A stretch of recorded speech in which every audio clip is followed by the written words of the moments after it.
Hello दोस्तों, रश्मि बाइटी stories में आपका स्वागत है। कितना उतावलापन था तुम्हारी एक एक हरकत में, हर समय जल्दबाजी चुहलबाजी झलकता था तुम्हारे हर अंदाज में। तब सोचती थी शायद बचपना है तुम में। अब भी तुमसे पहली बार मैं अपनी सहेली पूजा की शादी में मिली थी। तुम पूजा के पति राहुल के बुआ के बेटे थे, यानी पूजा के फुफेरे देवर। पूजा की विदा होने तक तो तुम उससे मेरे लिए चापलूसी कर चुके थे। भाभी जी, आपकी सहेली सोनिया से मुझे पहली नज़र में प्यार हो गया है। प्लीज़ प्लीज़ उससे कहो वो मुझसे एक बार तो मिल ले। एटलीस्ट आप उसका नंबर ही दे दो मुझे। आई स्वेयर मैं उसे बहुत खुश रखूँगा। पूजा ने मुझे तुमसे एक बार मिलने को कहा तो मैं उसकी खातिर तुमसे मिलने को तैयार हो गई। इस तरह हमारी दोस्ती हुई। पर तुम्हें तो दोस्ती का पायदान लांघकर प्यार फिर शादी की सीढ़ियाँ चढ़ने जल्दी थी। कितने हसीन वादे तुमने कर डाले थे मुझसे। तुम्हारी मनमोहक सूरत व मीठी चाशनी में घुली प्यारी प्यारी कभी न खत्म होने वाली बातें। कौन कहता है कि हम लड़कियां बातूनी होती हैं। उफ, कभी कभी मेरा सिर चकरा जाता तुम्हारी नॉन स्टॉप बातें सुनकर। एक हफ्ते के अंदर तुम पूजा, राहुल व अपनी मम्मी को लेकर मेरे घर आ धमके। शगुन का थाल लेकर मैं सकते में रह गई। पर मम्मी पापा घर बैठे बिठाए इतना अच्छा रिश्ता कैसे ठुकराते। फिर पूजा लेकर आई है, ये रिश्ता तो सब अच्छा ही होगा। ये सोचकर थोड़ी बहुत पूछताछ करके उन्होंने मुझसे हाँ कहलवा लिया। मैं मानो अभी भी ख्वाबों की दुनिया में विचरण कर रही थी।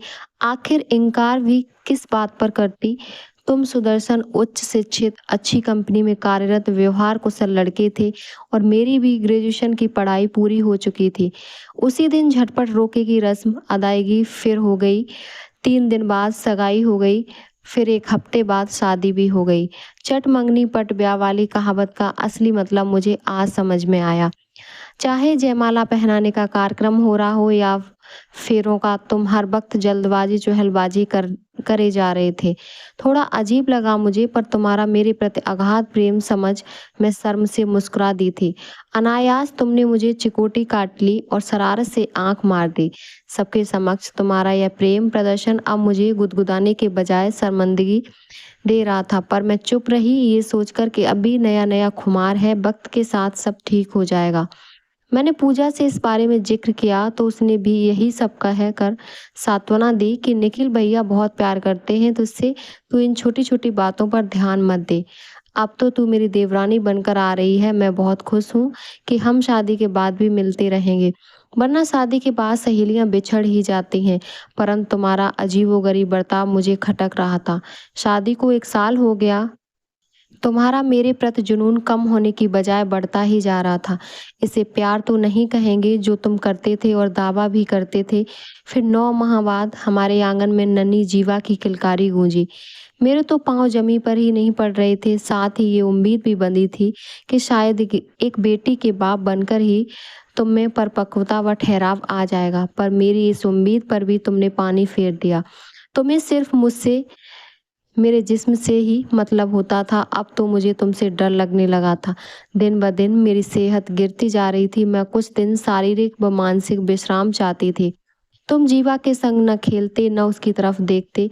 कैसे बाप हो तुम, निष्ठुर, निर्मोही। मैंने तो सुना था कि एक बाप अपनी बेटी को जान से ज्यादा प्यार करता है, पर तुम न जाने किस मिट्टी के बने थे। वो रोती तो तुम चिढ़ जाते, उसे मनहूस कहकर परे कर देते।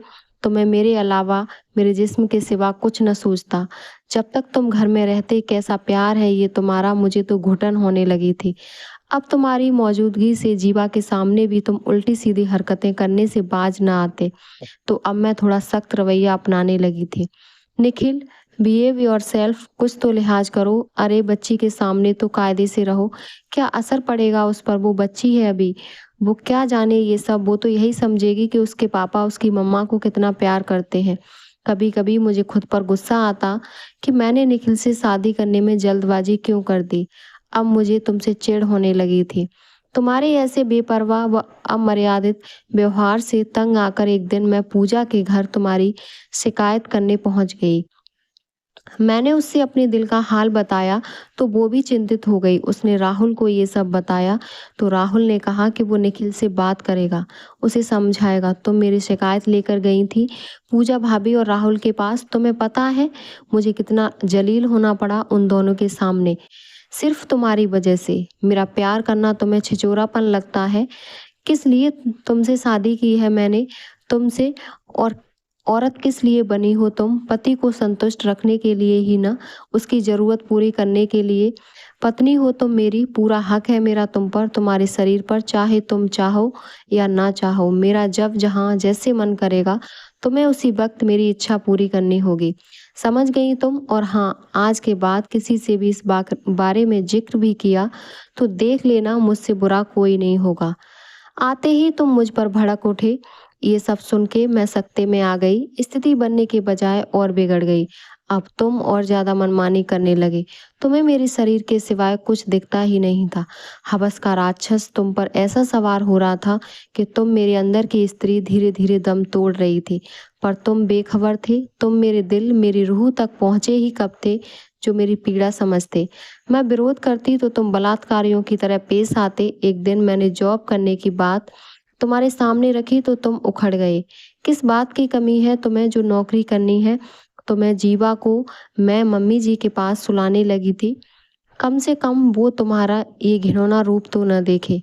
उसके बाद सुलभ कोमल मन में पुरुष जाति के प्रति नफरत तो न पनपे। उस दिन मम्मी जी ने अपने बेटे का अनोखा ही रूप देखा था। उन्होंने वो सब सुना जो तुम पूजा के यहाँ से आने के बाद मुझसे कह रहे थे। उस वक्त तो वो चुपचाप अपने कमरे में चली गई थी। तुम्हारे जाने के बाद वो मेरे पास आई और कहने लगी, तुम चिंता मत करो, मैं अपनी एक डॉक्टर मित्र को जानती हूँ, वो मनोचिकित्सक है। यदि मुझे इसके इस अजीब व्यवहार के बारे में पता होता तो मैं इसका इलाज पहले ही करवा लेती, या फिर अभी इसकी शादी ही ना करती। हाँ, उतावलापन बचपना तो इसमें रहा है, पर ये अंदेशा नहीं था कि इसका परिणाम ये भी हो सकता है। मैं एक माँ की तरह ही सोचती रही, कभी जाना ही नहीं कि इसका ऐसा भयावह रूप भी सामने आएगा। मम्मी जी की प्यार भरी बातें सुन मन को थोड़ी तसल्ली हुई। माँ ने जब तुम्हें मनोचिकित्सक डॉक्टर मेघा से मिलने के लिए कहा तो तुमने मुझे घूर कर देखा।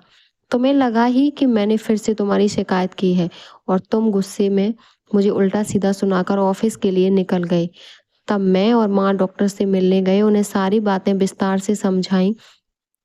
सब सुनकर उन्होंने कहा निखिल को हाइपर सेक्सुअल डिसऑर्डर है, यानी कि सेक्स की तीव्र लत, जिसकी वजह से वो अपनी इच्छाओं को कंट्रोल नहीं कर पाते और ऐसे व्यक्ति हर समय बस सेक्स के बारे में ही सोचते रहते हैं। वे किसी भी तरीके से अपना मतलब पूरा करना चाहते हैं, यहाँ तक कि बलात्कार जैसे अपराध भी ऐसे ही व्यक्तियों द्वारा किए जाते हैं। ऐसे व्यक्ति हर हालत में अपनी वासना की पूर्ति करना चाहते हैं। अभी तुम उसकी इच्छा पूर्ति के लिए उपलब्ध हो, इसीलिए वो तुम्हारे ऊपर खुद को हावी कर रहा है। पर कब तक और क्यों? प्यार या संभोग दोनों की सहमति से होना चाहिए, न कि जबरन थोपा जाना चाहिए। फिर वे मम्मी जी की तरफ मुखातिब होते हुए बोली, ऐसे तो ये बेचारी खत्म ही हो जाएगी। निखिल जो कर रहा है वो बलात्कार की श्रेणी में आता है। अब आप या तो उसको इलाज के लिए मेरे पास लेकर आएं या इसे इसके घर भेज दें कुछ दिनों के लिए। सच पूछूं तो मैं भी अब तुमसे छुटकारा पाना चाहती थी। इन 2 सालों में मैंने इतना भुगत लिया था कि जीने की इच्छा ही खत्म हो गई थी। पर मैं अपनी बेटी के भविष्य को लेकर चिंतित थी। मैं जीवा को लेकर अपने मायके चली गई। मम्मी पापा मुझे देखकर खुश तो हुए, पर साथ ही ये पूछने लगे, दामाद जी नहीं आए? कितने दिन के लिए आई हो? सुनकर अंदर कुछ टूट गया, पर बुरा मानने की न तो स्थिति में थी न ही हिम्मत। मेरे तन मन को आराम की सख्त जरूरत थी, जो निखिल से दूर रहकर ही मिल सकता था। मैं अनमने ढंग से जीवा को लेकर कमरे में चली गई। मैंने मम्मी से बोला कि मैं कुछ देर सोऊंगी, रात को खाने के वक्त जगा दें। कितने महीनों बाद, या यूं कहूँ कि शादी के बाद, आज चैन की नींद आई थी मुझे। मम्मी जी ने फोन करके बताया कि तुम कल घर नहीं आए थे। गुस्सा होकर जो गए थे, अगले दिन ऑफिस के बाद मुझे घर में न पाकर तुमने पूरा घर सिर पर उठा लिया। मम्मी जी को भी बहुत सुनाया कि बिना मुझसे पूछे मुझे मायके क्यों भेज दिया।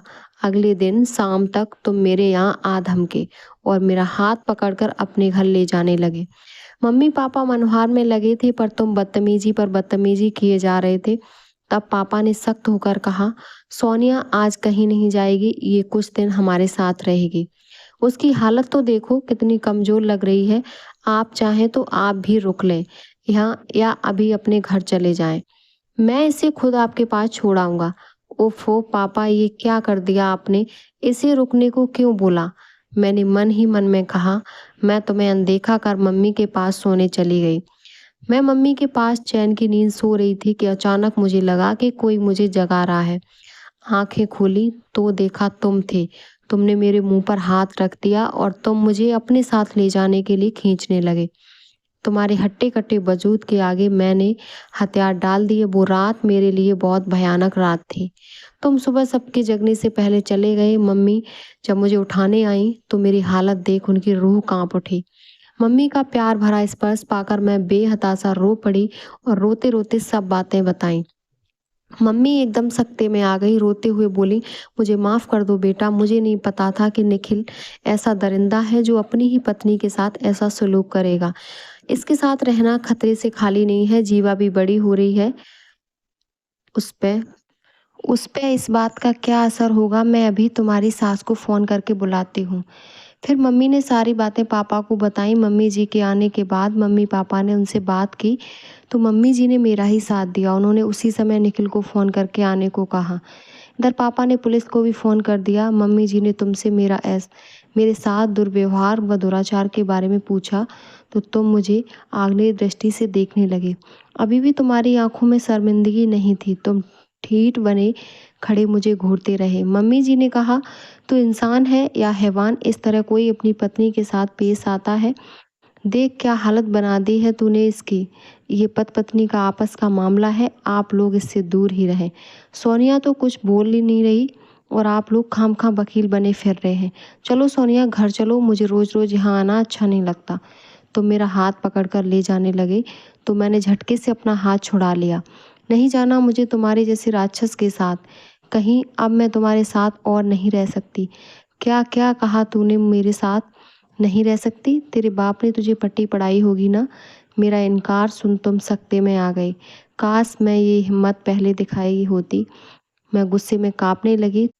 तुम मेरा हाथ पकड़कर खींच के ले जाने लगे। पापा ने बीच बचाव किया तो तुमने उन्हें धक्का दे दिया। मम्मी जी ने तुम्हें जोर का चांटा मारा। तब तक पुलिस भी आ गई। पुलिस तुम्हें गिरफ्तार करके ले गई। मैं तुम्हें पुलिस जीप में जाते हुए देखती रही। अच्छा ही था कि जीवा उस समय प्ले स्कूल में थी। उसने तुम्हें हथकड़ी पहने पुलिस के साथ जाते नहीं देखा, वरना उसके कोमल दिल को बहुत ठेस लगती। वैसे भी तुम कौन सा उसके साथ समय बिताते थे? जैसे पिता अपने बच्चों के साथ हंसता खेलता है, प्यार करता है, उसकी सब फरमाइशें पूरी करता है। तुम तो पता नहीं किस मिट्टी के बने हो। अपने प्यार का ऐसा अंत तो मैंने नहीं चाहा था, पर नहीं, अब और नहीं। अब यही सही है। वो पूरी रात मेरी आंखों में ही कटी। मम्मी पापा के कमरे से भी देर रात तक बातें करने की आवाज़ें आती रहीं और नन्ही मासूम जीवा बेफिक्र होकर मेरे पहलू में सो रही थी। दुनिया जहाँ की परेशानियों से बेखबर। बचपन कितना भोला और मासूम होता है ना। काश हम बड़े भी ऐसे ही मासूम और निश्चल होते। मैं जीवा की खातिर कोई ठोस निर्णय लेना चाहती थी, पर जैसे दिमाग ने काम बंद कर दिया था। उसी उधेड़ बुन में मुझे सुबह के वक्त नींद आई होगी। मैंने हड़बड़ा कर उठी। टाइम देखा तो सुबह के 10 बज रहे थे। मैं इतनी देर तक सोई रही। जीवा को स्कूल भेजने में देर हो गई, पर जीवा है कहाँ। तभी मम्मी चाय लेकर आ गई और कहा कि उन्होंने जीवा को तैयार करके स्कूल भेज दिया है। मम्मी ने मेरे हाथ में लेते हुए कहा, बेटा क्या सोचा है तूने अपनी ज़िंदगी के बारे में? मेरा मतलब है कि क्या तू अकेले पूरी ज़िंदगी काट लेगी? हम हैं तेरे साथ, पर कब तक? हमारे बाद तेरा और जीवा का क्या होगा? मैं मम्मी की गोद में सिर रखकर लेट गई। मम्मी मैं क्या करूं, कुछ समझ में नहीं आ रहा, पर इतना तो तय है कि मैं उस राक्षस के पास तो वापस नहीं जाऊंगी। ठीक है, अच्छी तरह सोच ले, क्या पता निखिल के व्यवहार में परिवर्तन आ जाए। निखिल का दिमाग इलाज ही चल रहा निखिल का दिमागी इलाज चल रहा है। वहीं जेल में तेरी सास ने बताया 3 साल की सजा हुई है उसे। मम्मी मुझे उसके बारे में न कुछ सुनना है न सोचना। आज के बाद आप उसका नाम नहीं लेंगी मेरे या जीवा के सामने। और हाँ मम्मी, मैंने सोच लिया है, मैं अपनी आगे की पढ़ाई पूरी करूंगी, साथ ही कहीं नौकरी भी देखूंगी। पापा जीवा को स्कूल से लेकर आ गए। पापा ने भी मेरी बात का समर्थन किया तो दिल को बड़ी राहत मिली। मैंने ठान लिया था कि एक व्यक्ति की वजह से मैं अपनी व अपनी बेटी की ज़िंदगी बर्बाद नहीं करूँगी। अपनी खुद की पहचान बनाऊंगी। मैं निखिल से अब कोई नाता नहीं रखूंगी, उससे तलाक ले लूँगी। और मैंने मम्मी पापा को अपना फैसला सुना दिया। फिर मैंने पूजा को फ़ोन लगाया। कुछ घंटों बाद ही पूजा और राहुल मेरे यहाँ आ गए। सारी बातों का पता चलने पर उन लोगों को बहुत दुख हुआ और निखिल के ऊपर गुस्सा भी बहुत आया। उन्होंने भी निखिल के सारे रिश्ते तोड़ दिए। राहुल ने अपनी वकील दोस्तों से बात की। साथ ही पूजा ने बताया कि उसके भैया जो कई साल से विदेश में डॉक्टरी की पढ़ाई कर रहे थे, उन्होंने एक अस्पताल व नर्सिंग ट्रेनिंग इंस्टीट्यूट खोला है। उसने कहा कि वो मेरे लिए उनसे बात करेगी। उसकी बातें सुनकर फिर से जीने की उमंग जाग उठी। मैंने ग्रेजुएशन की प्राइवेट पढ़ाई के लिए फॉर्म भर दिया और नर्सिंग कॉलेज में दाखिला ले लिया। 1 साल के भीतर निखिल से तलाक हो गया। अब मैं राहत महसूस कर रही थी, वो अभी भी जेल में ही था। मम्मी जी से कभी कभार फ़ोन पर बातचीत हो जाती थी। निखिल की गलती के लिए उनको क्यों कसूरवार ठहराती। उन्होंने तो हर संभव मेरा ही साथ दिया था। वो जीवा से मिलने कभी कभार घर आ जाया करती थी। माँ को दिल की बीमारी की शिकायत थी। कभी कभी वो खींच भी जाती थी जब जीवा उन्हें परेशान करती थी। मैं दिन में ट्रेनिंग करती और रात में कॉलेज की पढ़ाई करती थी। शनिवार रविवार कॉलेज की क्लासेस अटेंड करती। इतनी व्यस्तता के बीच बेचारी बच्ची पर ठीक से ध्यान नहीं दे पाती थी। मेरी परेशानी देख मम्मी जी ने सुझाव दिया कि जीवा को उनके पास छोड़ जाया करो। अब जीवा उनकी देख रेख में थी। देखते देखते 3 साल कब निकल गए पता ही नहीं चला। निखिल जेल से रिहा होकर घर आ गया। मैंने अब जीवा को मम्मी जी के पास भेजना बंद कर दिया। मैं नहीं चाहती थी कि निखिल की परछाई भी मेरी बच्ची पर पड़े। 6 साल बाद मम्मी दिल की बीमारी से हार गईं। पापा भी मम्मी के गम में गुमसुम, उदास व दुर्बल हो गए थे। मैं सीनियर नर्स बन चुकी थी। निशांत जो पूजा के भाई व अस्पताल के मालिक बहुत अच्छे इंसान थे। सिंगल मदर की परेशानियां समझते हुए मुझ पर रियायत कर देते थे। काम के घंटों को लेकर सब ठीक ठाक चल रहा था। मेरी ग्रेजुएशन की पढ़ाई भी पूरी हो गई थी। घर में जीवा और पापा की देखभाल के लिए मैंने एक भरोसेमंद नौकरानी का इंतजाम कर दिया था जो दिन रात घर पर रहती थी। पिछली यादों के नाक कभी कभी फन फैलाकर आ जाते तो मैं खुद को घर बाहर के कामों में और भी ज़्यादा व्यस्त कर लेती थी। जिंदगी की गाड़ी धीरे धीरे पटरी पर आने लगी थी, लेकिन नहीं, ये शायद मेरा भ्रम ही था।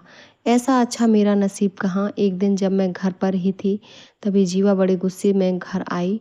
बैग सोफे पर पटक कर मुझसे बोली, मम्मा आप बहुत ज़्यादा गंदी हो। आपने मेरे पापा को जेल भिजवाया था ना।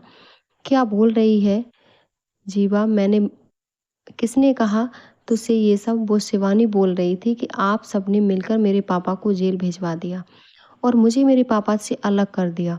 मुझे पापा के पास जाना है। कहीं नहीं जाएगी तो हमारा उनसे अब कोई संबंध नहीं है। क्यों नहीं है, मैं तो जाऊंगी। पहले भी तो मैं दादी के पास जाती रहती थी, तो अब क्यों नहीं जाने देती हो। मुझे पता है आपने मेरे पापा से डिवोर्स लिया है, पर मैं हूँ तो उनकी भी बेटी। आप मुझे नहीं रोक सकती उनके पास जाने से। आपने उनसे तलाक लिया है, मैंने नहीं। उसके मुंह से ये सब बातें सुनकर मैं अवाक रह गई। पापा ने उसे समझाने की कोशिश की तो उसने उनका हाथ झटक दिया। पापा गिरते गिरते बचे। उस पल मुझे वही मंजर याद आ गया जब निखिल ने पापा को धक्का दिया था। मैंने जीवा को जोर का थप्पड़ मार दिया। वो रोते रोते अंदर कमरे में भाग गई। आज पहली बार मैंने अपनी बच्ची पर हाथ उठाया था। मैं अपने आप को बहुत कोस रही थी। जीवा ही तो मेरे जीवन का एकमात्र सहारा है। उसे दुख देकर मैं कैसे खुश रह पाऊंगी। अभी 10 साल की छोटी बच्ची तो है, पता नहीं उसके नन्हे दिमाग में क्या चल रहा होगा। पहले जब वो अपने पापा के बारे में पूछती थी तो मैं कोई ना कोई बहाना बनाकर फुसला देती थी, पर अब वो बड़ी हो रही है, पर उसे असली वजह भी नहीं बता सकती थी। मैं कमरे में गई तो वो सो चुकी थी। मैंने मम्मी जी से फ़ोन पर सब बातें बताईं। उन्होंने कहा कि निखिल के ऑफिस जाते ही वो घर आएंगे। मैंने 2-3 दिन की छुट्टी ले ली थी जिससे जीवा के साथ समय बिता सकूं। जीवा की भी 2 दिन की छुट्टियां हो रही थी। मम्मी जी, मैं और जीवा इमामबाड़ा घूमने निकल गए। बुद्धा पार्क में खूब झूले झूले, आइसक्रीम खाई। हमने खूब मस्ती की, चाट खाई। शाम को घर आ गए। जीवा का मूड थोड़ा वो ठीक हुआ, पर वो मुझसे कटी-कटी ही रही। अपनी दादी से ही बात करती रही, शायद अभी भी गुस्सा थी। ठीक हो जाएगी धीरे-धीरे, मैंने खुद को तसल्ली दी। मम्मी जी निखिल के ऑफ़िस जाने के बाद अक्सर घर या अस्पताल मुझसे और जीवा से मिलने आ जाया करती थीं। एक दिन उन्होंने बताया, निखिल अब आए दिन किसी न किसी महिला सहकर्मी या किसी लड़की के साथ नज़र आता है। कभी-कभी उन्हें घर पर ही ले आता है। मेरे मना करने पर उसने रोक-टोक से बचने के लिए मुझे आउट हाउस में रहने को बोल दिया है। इतना सब होने के बाद भी उसमें कोई बदलाव नहीं आया। बहुत दुख हुआ मम्मी जी को इस उम्र में अपने ही बेटे द्वारा उपेक्षित व अपमानित होकर एकाकी जीवन जीते हुए देखकर। फिर भी बेटे के लिए कितनी दुखी व चिंतित रहती हैं। क्या स्त्री जीवन इसी तरह संघर्ष करने, खुद से जूझने व अपने वजूद को तलाशने के लिए है? 3 साल बाद मम्मी के जाने के बाद अकेलेपन व बीमारी से ग्रसित पापा भी मुझे छोड़कर चले गए। मैं एक बार फिर टूट गई। ऐसे वक्त में पूजा और राहुल मेरे साथ खड़े थे। निशांत भी अब अक्सर घर आने लगे थे। जीवा की निशांत से अच्छी पटने लगी थी, पर मुझे किसी भी पुरुष की उपस्थिति अपनी या जीवा की ज़िंदगी में बिल्कुल भी बर्दाश्त नहीं थी। पर निशांत मेरे बॉस थे, तो मैं उनसे स्पष्ट शब्दों में कुछ नहीं कह पा रही थी। तो मैंने पूजा को बोला कि वो अपने भाई को समझा दे, मुझसे या जीवा से नज़दीकियाँ ना बढ़ाएं। तब पूजा ने मुझे बताया, सोनिया, भाई तेरे बारे में, तेरी शादी के बारे में, तेरे तलाक के बारे में सब कुछ जानते हैं और तुझसे शादी करना चाहते हैं, पर तुझसे बात करने से पहले वो जीवा का दिल जीतना चाहते हैं, जिससे कि वो उन्हें पिता के रूप में स्वीकार कर ले। अब तू ही बता, तू अकेले जीवा की परवरिश कैसे करेगी? अब तो अंकल भी नहीं रहे, जो कम से कम घर में उसके साथ तो थे। नौकर चाकरों के भरोसे कहीं बच्चे पलते हैं या सुरक्षित हैं? तू ही बता, तू जब काम पर जाती है तो तुझे जीवा की कितनी फिक्र रहती है? भाई उसे अपना नाम व सुरक्षा देना चाहते हैं, तो इसमें गलत क्या है? पूजा के जाने के बाद मैं काफ़ी देर तक सोच में पड़ी रही। पर एक तरफ निखिल की प्रताड़ना से डरी हुई थी, उसकी वजह से पुरुष जाति के प्रति नफरत थी। दूसरी तरफ जीवा के भविष्य को लेकर चिंता। समझ में नहीं आ रहा था कि मैं क्या करूं। अगले दिन जब मैं ड्यूटी पर थी, तभी शांता का फ़ोन आया। घबराई हुई आवाज़ में उसने कहा, दीदी, जीवा बेबी स्कूल से नहीं आई। वो स्कूल बस में भी नहीं थी। मैंने स्कूल में भी पता किया, वो वहाँ भी नहीं है। मेरे तो कांटों खून नहीं, फ़ोन हाथ से छूट गया। मैं बेहताशा दौड़ी जा रही थी। लग रहा था मानो मेरी दुनिया ही उजड़ गई हो। जल्दी से ऑटो में बैठकर पूजा को फ़ोन लगाया। पूजा, राहुल भी निकल पड़े उसे ढूंढने। निशांत उस वक्त अस्पताल में नहीं थे। जब उन्हें पता चला तो वो भी ढूंढने चल दिए। मैं लगातार रोती जा रही थी। जीवा की सभी सहेलियों के घर फ़ोन करके पूछा, किसी को कुछ नहीं पता था। तभी मम्मी जी का फ़ोन आया कि जीवा उनके पास है। मेरी जान में जान आई। ये खबर सुनकर मैंने ऑटो वाले को मम्मी जी के यहाँ चलने को बोला और सबको खबर कर दी कि जीवा मिल गई है। मम्मी जी के पास बैठी जीवा बड़ी खुश नज़र आ रही थी। मुझे देखते ही उसने मुंह बनाया और बोली, आप क्यों आई हो यहाँ? अब से मैं यहीं रहूँगी, दादी और पापा के पास। आप रहो जाकर अपने निशांत अंकल के साथ। क्या बोल रही है बेटा तू? तुझसे किसने कहा कि मैं निशांत के साथ रहूँगी? मैंने खुद अपने कानों से सुना था। उस दिन पूजा आंटी आपसे उस आदमी के साथ शादी करने को बोल रही थी। मैं उनसे अच्छे से बात कर लेती हूँ, तो इसका मतलब ये नहीं कि मैं उन्हें अपना पापा बना लूँगी। आपको तो नए पति मिल जाएंगे, पर उन्हें मैं अपना पापा कभी नहीं मानूंगी। जब मेरे पापा हैं तो मैं किसी और को अपना पापा क्यों मानूं? नहीं मेरी बच्ची, मैं किसी से शादी नहीं करूँगी। तू तो मेरी जान है। तुझे छोड़ के मैं कैसे जी पाऊँगी? घर चल बच्चा, मैं और तुम, बस हम दोनों एक साथ रहेंगे जीवन भर। मैं तुझसे प्रॉमिस करती हूँ कि मैं कभी किसी से शादी नहीं करूँगी। तेरे साथ ही रहूँगी हमेशा। लेकिन मुझे पापा भी चाहिए साथ में। आप भी यहीं रहो तो हमारी फैमिली कंप्लीट हो जाएगी। आप, मैं, पापा और दादी, कितना अच्छा रहेगा ना। मैं बेबस, लाचार, निढाल होकर धम से वहीं बैठ गई।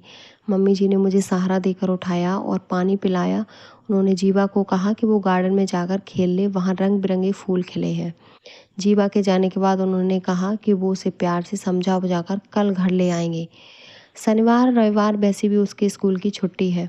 संडे की शाम को वो उसे ले आएंगी। वैसे भी निखिल 4-5 दिन के लिए टूर पर गया हुआ है। मैं निश्चिंत होकर घर आ गई। संडे को जब मम्मी जी जीवा को लेकर नहीं आई तो मैंने फ़ोन किया तो वो बोली कि उनकी तबीयत कुछ ठीक नहीं है, तो वो सोमवार को उसे वहीं से स्कूल छोड़ देंगे। सोमवार की सुबह करीब 5 बजे मेरा फ़ोन बजा।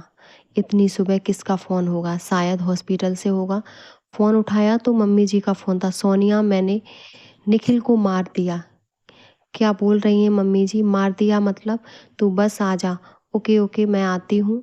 मैं हैरान परेशान बदहवास हो जल्दी से उनके घर की तरफ भागी। मेरी समझ में नहीं आ रहा था कि मम्मी जी कैसी बहकी बहकी बातें कर रही हैं। कहीं ज़्यादा तबीयत तो नहीं खराब हो गई उनकी? और अरे, मैंने जीवा के बारे में तो पूछा ही नहीं। कोई बात नहीं, जा तो रही हूँ, सब पता चल जाएगा। खुद से बातें करते हुए कब मैं उनके घर पहुंच गई मुझे पता ही नहीं चला। जब रिक्शे वाले ने कहा कि घर आ गया तब होश आया। मैंने उसे वहीं रुकने को कहा, क्या पता उसकी ज़रूरत ही पड़ जाए। आउट हाउस का रास्ता गार्डन से होकर जाता है। मैं भागी भागी अंदर जाने लगी। गार्डन की तरफ मैंने जो नज़ारा देखा उसे देखकर मेरे होश उड़ गए। मम्मी जी के हाथ में खून से सनी कुल्हाड़ी है। नीचे ज़मीन पर निखिल खून से लथपथ पड़ा है। कुछ पल में जड़वत रह गई, तभी मेरी नज़र झाड़ियों के पीछे छुपी जीवा पर पड़ी। वो डरी सहमी थर-थर काँप रही थी। मैंने दौड़कर उसे अंक में भर लिया। क्या हुआ मेरी बच्ची? तुम यहाँ क्यों छुपी हो? मेरी गोद में आते ही वो बेहताशा रोने लगी। मैंने उसे बड़ी मुश्किल से चुप कराया तो कुछ बोल नहीं पा रही थी। बहुत डरी हुई थी मेरी बच्ची। मम्मी जी, मैं बीच-बीच में चिल्लाने लगती, मैंने मार डाला अपने बच्चे को ही। थोड़ी हिम्मत करके मैंने पहले पुलिस को फ़ोन किया, फिर पूजा को। थोड़ी देर में पुलिस आ गई और पूजा, राहुल और निशांत भी आ गए। निखिल के प्राण पखेरु हो चुके थे। पुलिस ने मुझसे व नौकरों से पूछताछ करके मम्मी जी को हिरासत में ले लिया। फॉरेंसिक की टीम भी आ गई। जीवा से पूछताछ की तो वो कुछ नहीं बता पा रही थी। थोड़ी देर बाद सभी को पुलिस स्टेशन ले जाया गया। तब तक मम्मी जी संभल चुकी थीं। अपने बयान में उन्होंने जो बताया वो देखकर सबके रोंगटे खड़े ही हो गए। मम्मी जी ने बताया, संडे को निखिल अचानक टूर से आ गया था। रात में वो पीछे गार्डन में अकेला बैठा शराब पी रहा था। जीवा भी अचानक वहाँ पहुँच गई। पिता से मिलने की बेताबी तो थी ही बच्ची में, तो निखिल को देखते ही पापा पापा कहकर उससे जाकर लिपट गई। नशे में धुत उस राक्षस को अपनी बेटी की हवस पूर्ति का साधन नजर आई। जीवा की चीख सुनकर मैं भागी चली आई। मैं उसे बचाने लगी तो निखिल ने मुझे धक्का दे दिया। रात को नौकर भी सर्वेंट क्वार्टर में सोने चले जाते हैं, तो मेरी आवाज़ सुनकर जब कोई नहीं आया तो मैंने पास में पड़ी कुल्हाड़ी उठा ली। वो जीवा को लेकर कमरे में जाने लगा तो मैंने कुल्हाड़ी उसके ऊपर फेंक कर मारी, जो उसके सिर पर जा लगी, पर मैंने अपनी बच्ची को बचा लिया। सोनिया, मैंने तेरी बच्ची को बचा लिया। मुझे कोई दुख नहीं कि मैंने अपने बेटे को मार दिया। मैंने एक राक्षस का अंत किया है। हाँ मम्मी जी, कभी अट्ठास करती, कभी फूट फूट कर रोने लगती। राहुल ने मम्मी जी के लिए एक अच्छा सा वकील कर दिया। बचाव हेतु गैर इरादतन की गई इस हत्या के लिए मम्मी जी को नाम मात्र की सज़ा सुनाई गई। 1 साल बाद उस हादसे के बाद जीवा को नॉर्मल होने में काफ़ी वक्त लगा। जेल से छूटने के बाद मम्मी जी को हम अपने घर ले आए। जीवा ने एक संडे को एक सरप्राइज़ पार्टी रखी। मुझे सुकून मिल रहा था कि मेरी बच्ची आज खुश है। पूछने पर बोली, सरप्राइज़ बताते थोड़े हैं मम्मा, आप भी ना बुद्धू हो एकदम। अरे बाबा, वेट एंड वॉच, पहले सबको आने तो दो। अच्छा बाबा, ठीक है, जो हुक्म मेरे आका। मैं तो बस तुझे खुश देखना चाहती हूँ। थोड़ी देर में पूजा, राहुल और निशांत आ गए। चाय नाश्ता हो गया। कोल्ड ड्रिंक का एक दौर चल। अब वो खाना लगवाने लगी। टेबल पर गया पर सरप्राइज का खुलासा नहीं कर रही। खाना खत्म होने के बाद उसने शांता को आवाज़ लगाई, मौसी टेबल साफ कर दो और आइसक्रीम निकाल दो सबके लिए। जीवा बोली, जी जीवा बेबी, अभी करती हूँ। बड़ी बूढ़ी मुखिया की तरह लग रही थी आज मेरी जीवा। बहुत गर्व महसूस हो रहा था उस पर। लो जी, आइसक्रीम भी आ गई। अब तो बताओ अपना सरप्राइज, मम्मी जी ने कहा। ओके, तो सरप्राइज ये है कि मम्मा, आप निशांत अंकल को मेरा पापा बनाएंगी क्या? मैं गुस्से में एकदम से खड़ी हो गई। ये क्या मजाक है जीवा? मेरे पैरों के पास आकर बैठ गई, मेरे हाथों को अपने हाथ में ले लिया। ये मजाक नहीं है मम्मा, मुझे माफ़ कर दो। मम्मा, जो मैंने आपको गलत समझा था, मैंने कितनी रूडली बिहेव किया आपसे। आई एम सॉरी मम्मा। अब मैं समझ गई हूँ कि आपने उस आदमी से क्यों तलाक लिया और मुझे क्यों उससे दूर रखा। अब मैं आपको कभी हर्ट नहीं करूँगी। प्लीज़ आप निशांत अंकल से शादी कर लो। फिर उसने अपनी दादी की ओर देखा। दादी प्लीज़ आगे आप बात करो ना मम्मा से, इसका मतलब मम्मी जी भी इसके प्लान में शामिल है। मम्मी जी ने कहा मान जा सोनिया बेटी। पूजा भी आस भरी निगाहों से विनती कर रही थी। मैंने निशांत की ओर देखा तो वो नज़र नहीं आए। तभी नीचे से आवाज़ आई, क्या मैं ज़िंदगी भर के लिए आपका हाथ मांग सकता हूँ? सोनिया जी। निशांत घुटनों के बल जमी पर बैठे थे, हाथ में अंगूठी लिए। मैं सबको देखने लगी। सबकी आंखों में खुशी थी और मेरी हाँ का इंतज़ार था। आप जल्दी से हाँ कर दो यार, मेरे घुटनों में दर्द होने लगा है। सब खिलखिलाकर हंस पड़े। मैंने शर्मा कर हाँ कर दी। जीवा की खुशी तो देखते ही बन रही थी। वो एकदम से मेरी बाहों में समा गई। तेरी खुशी के लिए कुछ भी मेरी बच्ची, तू ही तो मेरी ज़िंदगी है। उम्मीद करती हूँ मेरी कहानी आपको पसंद आई होगी। अपना विचार कमेंट बॉक्स में ज़रूर बताएं और हमारे चैनल को सब्सक्राइब करें। धन्यवाद।